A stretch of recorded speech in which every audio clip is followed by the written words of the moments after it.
மழை தொடர்பான அண்மை செய்தியை பார்த்து வருகிறோம்.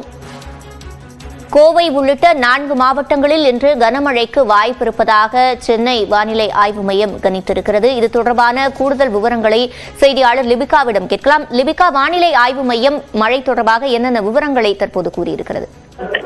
சிவரஞ்சனி, குமரிக்கடல் மற்றும் உள் தமிழக பகுதிகளின் மேல் ஒரு வளிமண்டல கீழடுக்கு சுழற்சியானது நிலவுகிறது.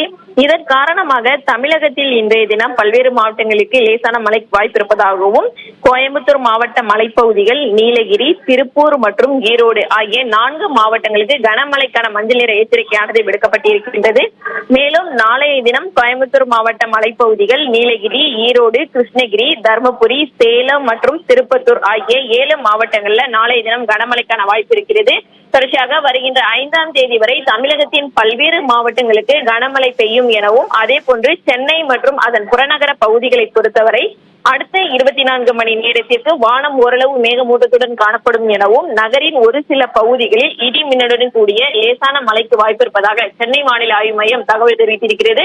கடந்த 24 மணி நேரத்தை பொறுத்தவரை அதிகபட்சமாக சிவகங்கை மாவட்டம் தேவக்கோட்டையில் 5 சென்டிமீட்டர் மழை பதிவாகியிருக்கின்றது. தொடர்ந்து தமிழகத்தை பொறுத்தவரை வருகின்ற 7ஆம் தேதி வரை மிதமான மழைக்கு வாய்ப்பு இருப்பதாகவும், 5ஆம் தேதி வரை தமிழகத்தின் பல்வேறு மாவட்டங்களில் கனமழைக்கான வாய்ப்பு இருப்பதாகவும் சென்னை வானிலை ஆய்வு மையம் தகவல் விடுத்துள்ளது. விவரங்களை வழங்கியமைக்கு நன்றி லிபிகா.